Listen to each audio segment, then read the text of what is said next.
بسم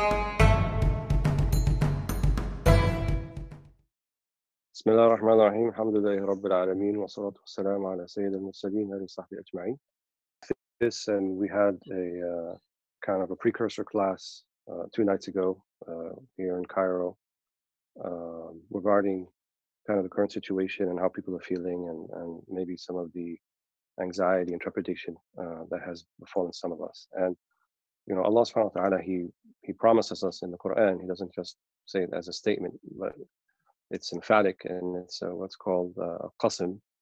So when Allah subhanahu wa ta'ala makes a qasm and says, you know, buy this or buy that, or la tublawunna fi amwalikum anfusakum and so forth, then it means it's going to happen. وَلَنَبْلُوَنَّكُمْ بِشَيْءٍ مِنَ الْجُوعِ وَنَقْصٍ مِنَ الْأَمْوَالِ وَالْأَنفُسِ وَالثَّمَرَاتِ وَبَشِّرِ الصَّابِرِينَ الَّذِينَ إِذَا أَصَابَتْهُمْ مُصِيبَةٌ قَالُوا إِنَّا لِلَّهِ وَإِنَّا إِلَيْهِ رَاجِعُونَ أُولَٰئِكَ عَلَيْهِمْ صَلَوَاتٌ مِّن رَّبِّهِمْ وَرَحْمَةٌ وَأُولَٰئِكَ هُمُ الْمُهْتَدُونَ. So surely we will try you. وَلَنَبْلُوَنَّكُمْ بِشَيْءٍ. So here this bishay'in, something of hunger, poverty, loss of profit, loss of life. And all of these things have already happened with the coronavirus pandemic that's been in a few months now and more severely in the past few weeks.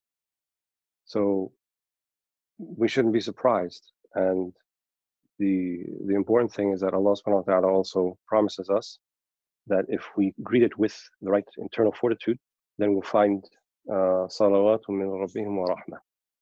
We'll have salawat from Allah subhanahu wa ta'ala to us. Normally this salawat is reserved for our Prophet, but in this particular verse, it says, for those who say, inna lillahi wa inna ilayhi raji'un. For those who, when the calamity comes to them, inna lillah, we are for Allah subhanahu wa ta'ala, wa inna ilayhi raji'un. And we are returning to Him. Not that we are in the process of returning Him, we are already on our way. In fact, we are returned to Allah subhanahu wa ta'ala. So as we speak now, we are, in a sense, returned or returning to Allah subhanahu wa ta'ala, or that we are with Allah subhanahu wa ta'ala. So it's not just a statement that we make, but it's something that should be indicative of an internal state. And in the class that some of you, or the session that we had a couple of nights ago, and we talked about from ihsan, it's internalizing the iman, it's making it something that is not just words that we say or a list of do's and don'ts, or a list of things that we hope to be true, and it becomes our sort of almost defines us in a sense. So this is the promise of the deen. This is the promise of our Prophet ﷺ, that if we meet these things, they are not just things to bear for a while, but they're actually great opportunities. And I know that sounds very counterintuitive. How can such calamity be an opportunity? But obviously, on an external plane, it looks like a lot of difficulty, which it is. But from an internal plane, there is a lot of opportunity in the spiritual sense, in the sense that we can have takfir dhunub, we can have our sins, all of them, expiated by being patient through this trying time. We can also have raf'at darajat, that Allah subhanahu wa ta'ala can raise us in rank, raise us in degree, if we meet this calamity with rida, right, with contentment with Allah's decree. And so the book that I wanted to read from, speaking of which, called Al-Fath al-Rabbani wal-Fayd al-Rahmani, Shaykh Abd al-Qadir Muhyiddin al-Jilani radiallahu anhu, is a set or a collection of 62 discourses that Shaykh Abd al-Qadir al-Jilani did throughout different places in Baghdad in the 6th century of Hijrah. And in it, he kind of gives general admonition, but also really talks about how do we kind of internalize this iman. So the theme that I found also in this book that was similar to what we talked about earlier, going from iman to ihsan. And I think as an ummah, we have an opportunity here for a collective reset. When like your computer gets not functioning properly, or the phone kind of freezes up, what do? You need to reset it.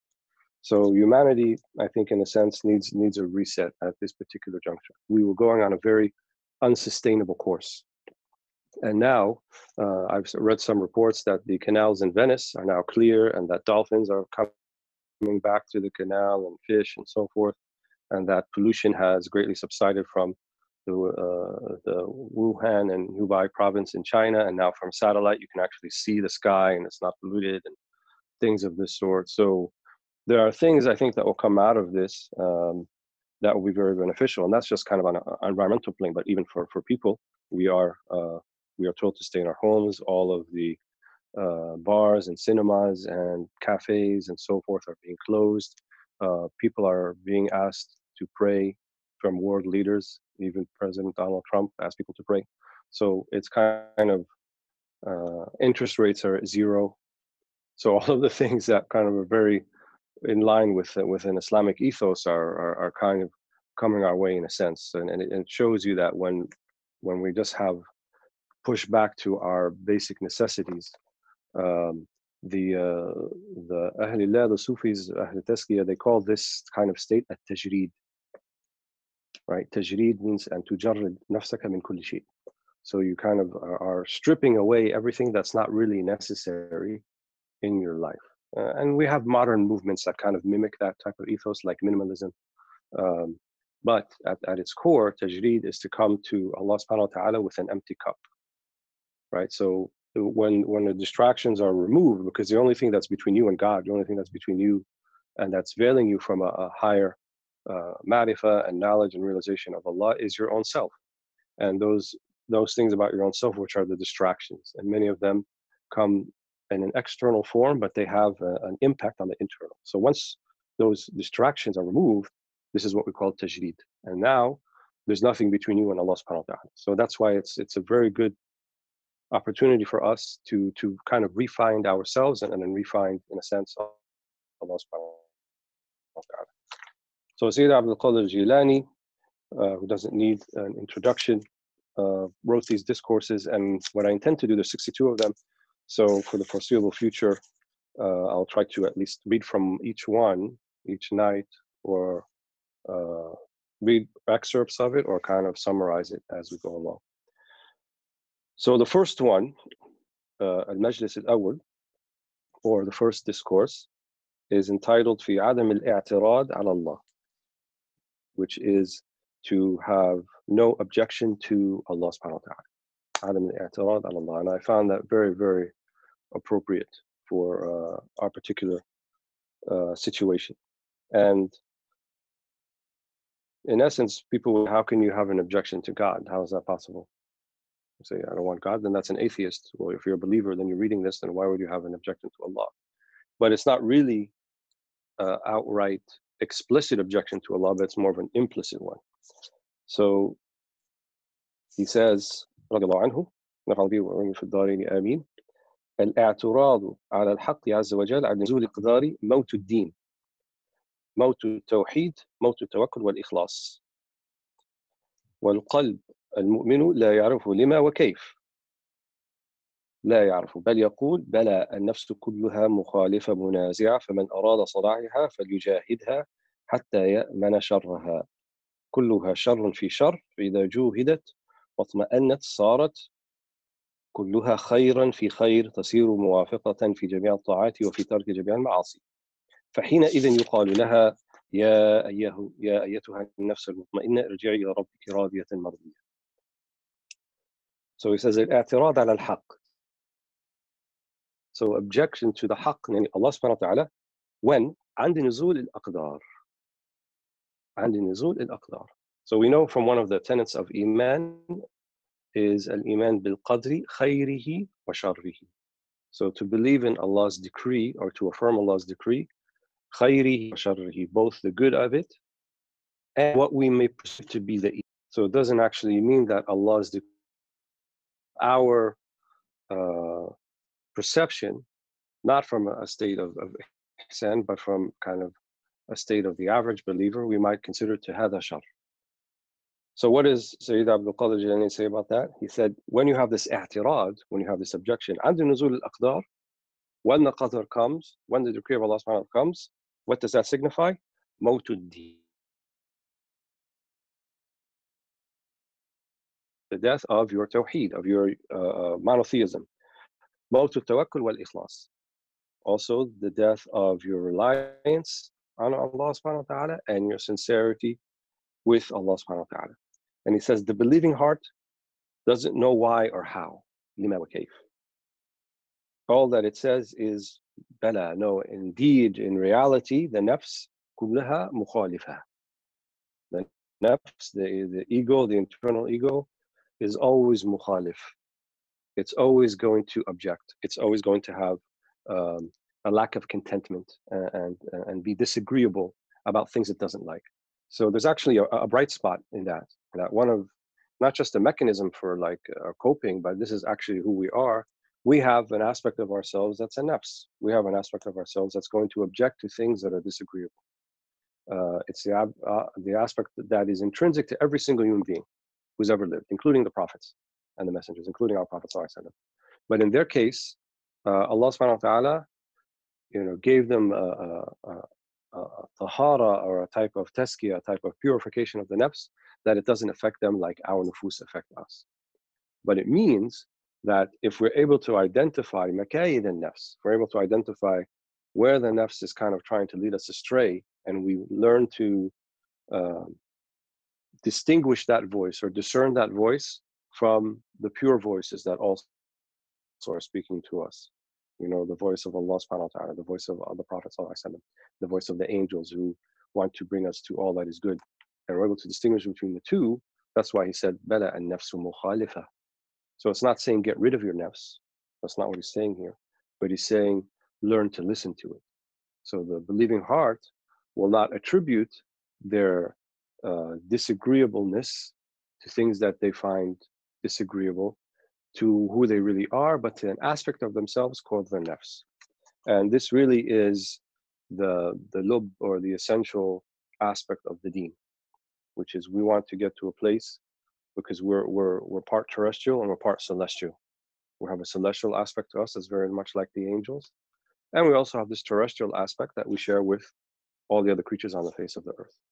But our souls have the ability to transcend that and to ascend and to go beyond just the terrestrial aspect, just eating and drinking and procreating and partaking in things that are agreeable to our nufus, to our base physical appetites and desires. Because if that's all that we are, then we're just human beings in the proper sense. But if we're able to transcend that, and we're able to get around that and above that by virtue of following the teachings of our Prophet Muhammad sallallahu alaihi wasallam, then we can be, as Sayyid Abd al-Qadir mentioned from the verse in the Quran, an-nafsu al-mutma'inna. The serene soul, go back to your Lord, radiya wa mardiya. So radiya means that you're pleased with your Lord, mardiya, that your Lord is pleased with you. هذه صفات النفس المطمئنة. Some of them actually made it a higher form of soul. So there's النفس الراضية ثم النفس المرضية ثم النفس الكاملة بعد النفس المطمئنة وبعد النفس الملهمة. Some of them had like 7 nufus instead of the 3, instead of just النفس الأمارة بالسوء, the inciting soul, and then النفس اللوامة, the blaming soul, and then النفس الملهمة, which is the enlightened soul or the inspired soul, and then nafs al-mutma'inna that he mentions here, then radiya, mardiya, kamila, the perfect soul. So we have the ability to transcend and be at different places in terms of how we are and how we greet these particular events. And the Prophet ﷺ, he said, إِنَّمَا الصَّبْرُ عَنْدَ الصَّدْمَةِ الْأُولَى, that true forbearance and patience is when you get the first initial kind of news. That kind of gives you like a baseline for where you're at. So if you greet disagreeable news, and we mentioned this in the other class, with jaza', with panic, and not with tuma'nina, not with serenity, or not at the very least with patience, with forbearance, then you have to say, have I really internalized my iman, or is there's a lot of nafsaniyat, there's a lot of ego getting mixed up in that, a lot of just comfort zone with easy things and comfortable things and pleasant things and so forth, that it's obscuring and obfuscating my ability to ascend to a higher realm. So if one gets through the mihna, then one will receive the minah. One gets through the trial and tribulation, then you get the gifts. But if we just want to kind of avail ourselves of the gifts all the time, without necessarily, as Shaykh Abd al-Jilani mentioned, juhidat, yani this mujahada, this type of struggle a little bit with it, then it's going to be hard to do that. And one of the things about what we call nawazil, because he called it here, and the nuzul al-aqdar, and someone will call these things nawazil. Nawazil, things التي تنزل من الله, أو الأشياء التي تنزل من السماء, things that come down from Allah subhanahu wa ta'ala, because that's the worldview. Not like, oh, this random event that happened. No, Allah subhanahu wa ta'ala sent it down. There's no question about that. And he sent it down for a reason, and he sent it down for a wisdom behind it. And so for those who only perceive it from the exterior of it, it's adab and it's iqab. Seems like a punishment, and it seems like chastisement, and seems like torture, and seems maybe to even others as unfair. But that would be the epitome of al-i'tirad ala Allah subhanahu wa ta'ala. That would be objecting to the divine decree, which in essence is objection to Allah subhanahu wa ta'ala. But really, if we see it as nawazil, things that come from Allah subhanahu wa ta'ala, ala ibadihi, right? And we know that al-fitna iza nazalat ta'um, وَاتَّقُوا فِتْنَةً لَا تُصِيبَنَّ الَّذِينَ ظَلَمُوا مِنْكُمْ خَاصَّةً. And have taqwa or fear of this fitna that is not specific to the ones who have wronged amongst you only. Imam al-Sha'rani, he gives an interesting perspective. It's not just his, but something that he relates, that this ummah, and what I mean by this ummah al-Muhammadiyah, everybody on the face of the planet is from al-ummah al-Muhammadiyah. So whether they are ibad or abid, so whether they accept it and embrace it, then they're ibad al-Rahman, then the ones who are the faithful servants of Allah, or they don't accept it, they're still servants of God, even though they are not doing so willingly. But everybody, since the time of Muhammad ﷺ, is from this Ummah al-Muhammadiyah. And one of the khasa'is, one of the specific things to the Ummah al-Muhammadiyah is that the asi, right, the people who flagrantly disobey Allah subhanahu wa ta'ala, when Allah subhanahu wa ta'ala wants to take them to task in the dunya, then the punishment for that is spread out over many, many people, not just that one person. And that's a rahmah to the disobedient person. It's a rahmah lil usyan, a rahmah lil usat, that Allah subhanahu wa ta'ala chooses not to take them specifically to task, but less of a burden. So something that had a magnification of 1,000, and it was going to fall on one person, and they'll feel 1,000 weight force of that versus this 1,000 then spread over 1,000,000. And this is something from the qasa'is, from the specific things of the Ummah Muhammadiyah. And the Prophet ﷺ, وَمَا أَرْسَلْنَاكَ إِلَّا رَحْمَةً لِلْعَالَمِينَ. We have not sent you except as a mercy to the whole universe, to all the worlds. That includes the people who are even disobeying God. So what did they get from the mercy of the Prophet ﷺ? This thing. When they choose to defy his command and choose to defy the will of Allah subhanahu, or the command of Allah subhanahu wa ta'ala, then their punishment, if it comes in the dunya, will be much, much less than would have been deserved, because everyone will share in that particular burden. And so we might think of this pandemic and other ones that are, I'm sure, to follow, and other things, the fires in Australia and the subjugation and of many, many people over the world, and the refugee crisis and all of these things. These are kind of a manifestation of بما كسبت أيدينا, right? ظهر فساد في البر والبحر بما كسبت أيديكم. That corruption has been shown in the earth because of that which we have sown by our own hands. And so in this mihna, in one night of trial and tribulation, you may gain more spiritually than you've gotten in all of your Ramadans previous. That's what I mean by opportunities. The opportunity is there, that if we just have patience over what hopefully will be a short time, then we can gain spiritually what we may have never gotten even in our whole previous 20 Ramadans, or how many Hajj we've made, or how many Umrah we've made. Because this really, it's a short path to sincerity, and a short path to a higher realization of the divine of Allah subhanahu wa ta'ala. So I'm just going to skip around a little bit and not read everything.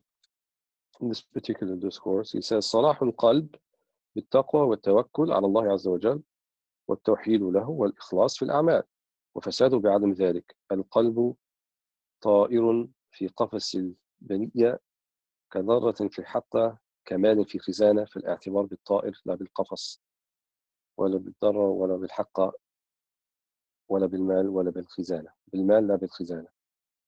So he makes this kind of metaphor. He said the salah of the qalb, that the purification or the rectification of the heart, number one is taqwa. And taqwa is simply defined as doing what Allah commands you to do and avoiding what He prohibits you from doing. وَالتَّوَكُّلْ عَلَى اللَّهِ, and having reliance upon Allah subhanahu wa ta'ala. وَالتَّوْحِيدُ لَهُ, right?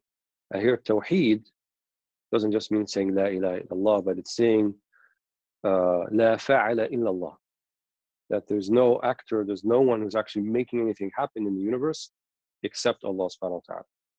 And they call this Tawheed al-Af'al, وهي الولاية الصغرى.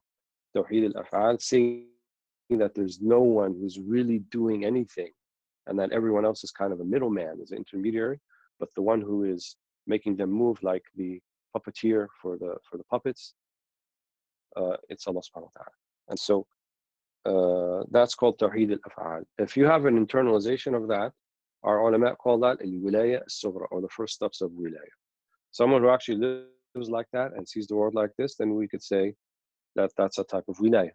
This is a type of, min Ahl al-Inaya, someone who is from the Ahl al-Inaya of Allah subhanahu wa ta'ala, someone who's kind of special consideration with Allah, because very, very few people actually can see the world like that. And fewer people can see the world like that all the time. Maybe sometimes, right? Sometimes people see it in only the good things, and they're very good at saying Alhamdulillah and internalizing Alhamdulillah when the good things come, and they attribute that to Allah subhanahu wa ta'ala, and that's a very high maqam. Sometimes people only see it in the difficult things, and this is the sabirun, this is the ones who have forbearance or have patience, and that's also a very high maqam. But not so many can do it in both of them.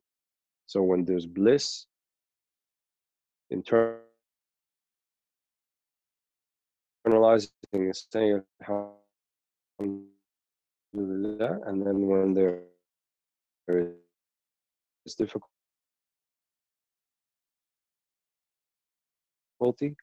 also saying Alhamdulillah, knowing that it's from Allah subhanahu wa ta'ala.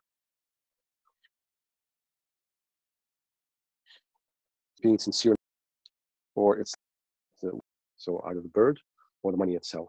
So it's the internal state that matters, not the external that we see about it. And so our heart is like that. Can't really see the heart, can't see other people's hearts, you can't see your own heart, but that's actually what defines you.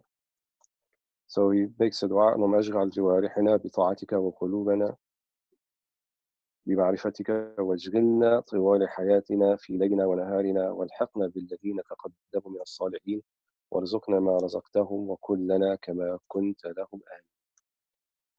He asks Allah subhanahu wa ta'ala that He makes our limbs busy with His ta'ah, with the obedience of Allah subhanahu wa ta'ala, and our hearts with His knowledge of God, and to keep us busy our whole lives, in our nights and our days, and to put those put us amongst those who came before us from the salihin, from the righteous, and grant us that which you granted them, and then be for us like you were for them. And that's also an important concept, that there's a road that has been traversed by righteous people, by awliya, by salihin, by prophets and messengers before us. So we're not really reinventing the wheel. We're just trying to, it's the path is trodden before us, and it's just trying to get on that path and following it. We can try to, forge our way through the forest with a machete and cut things down and break things over, and get pricked and scratched and pretty messed up as we're doing it on our own. Or we can follow the well-trodden path. We can follow the Sirat al-Ladina an'amta alayhim, right, in Surah Al-Fatiha, the path of those that you have shown before, that you have shown your in'am, that you have blessed before. So we ask Allah subhanahu wa ta'ala that He grants us that, and we have to be mutafa'il, we have to be optimistic, especially in times of difficulty. يغلب علينا الرجاء. Yes, there's a very jalali aspect People talk about Jamal and Jalal. There's a Jalali aspect to what's going on now. Like it looks, Allah is showing us some of His attributes of Jalal, of His magnificence, so His Qahar, right? Maybe His Intiqam, maybe His Iqtidar, Dhul Jalali wal Ikram. And those are true, are attributes of Jalal.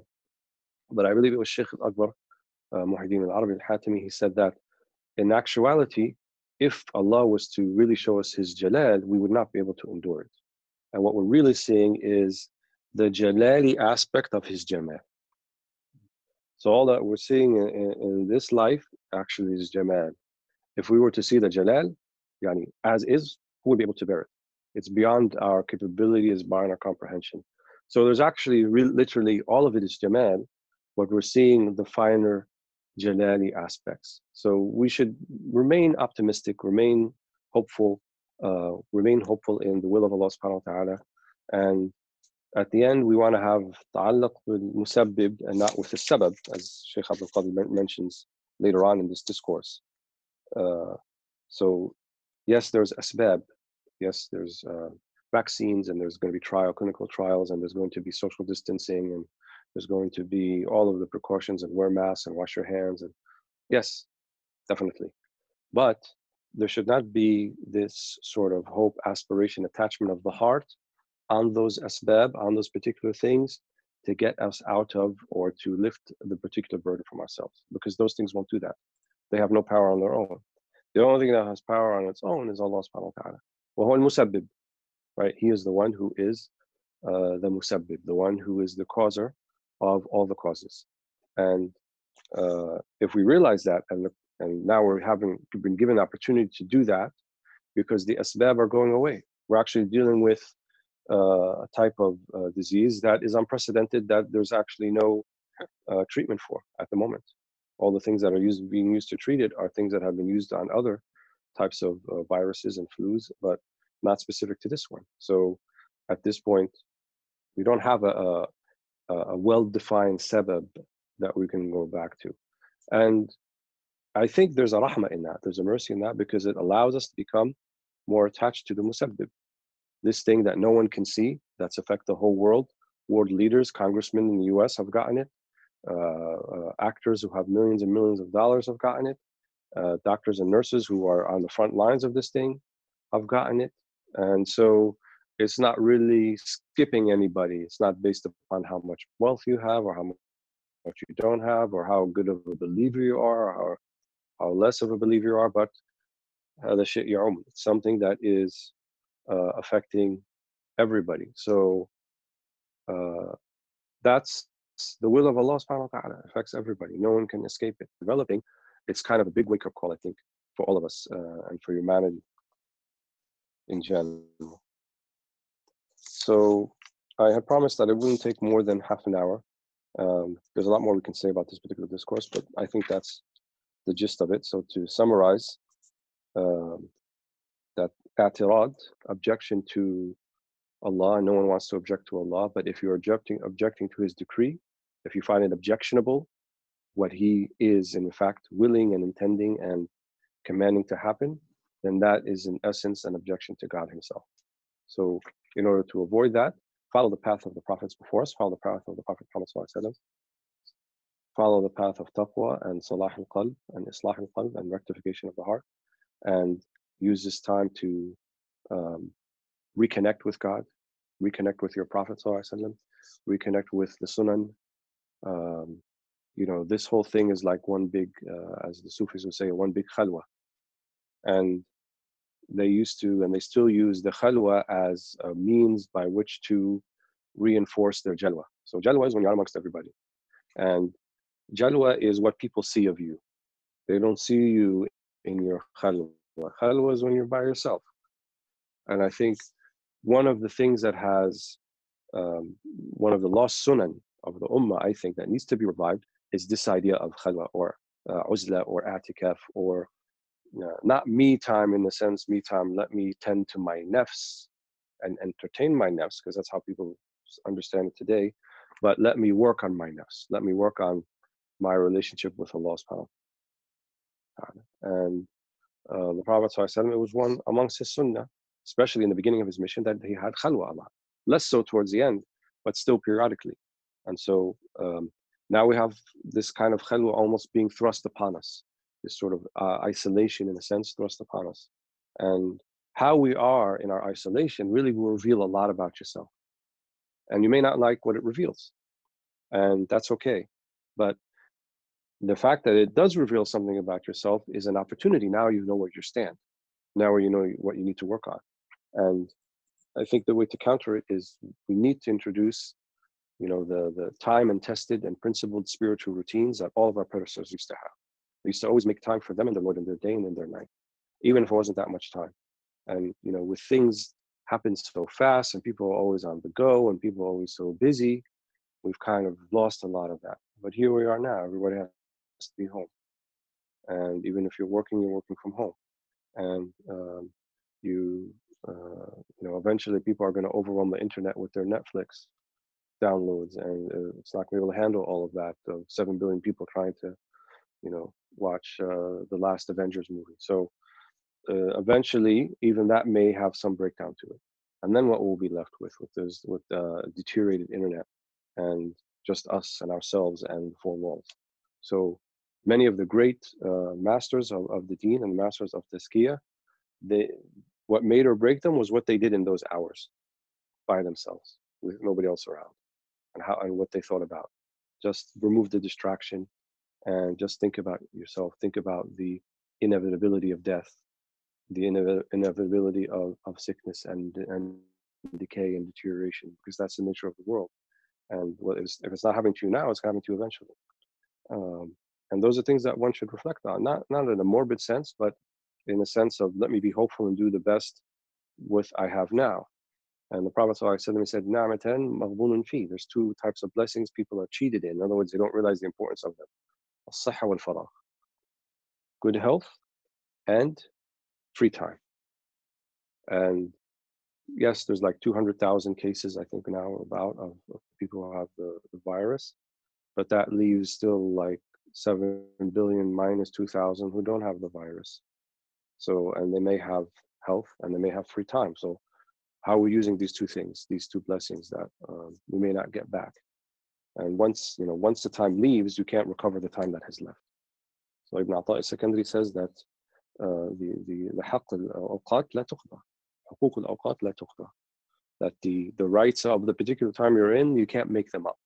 Huquq fil awqat tuqda, rights that need to be done in a particular time where there's time to do it, like a particular prayer, you can make them up if you miss them, but you will not be able to make up the haqq, the particular right that time has upon you in that particular fragment of time, whether it was yesterday or 2 days ago or last month or whatever it's going to be.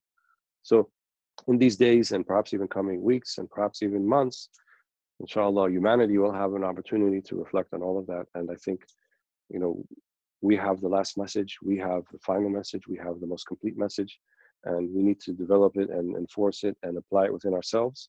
And if we can do that, then we can be the ones who show humanity where to go next. Otherwise, if we're kind of just mired in what everybody else is mired in, it'll be very difficult to do that. So I'll stop here. I ask Allah subhanahu wa ta'ala to bless everyone who's tuned in.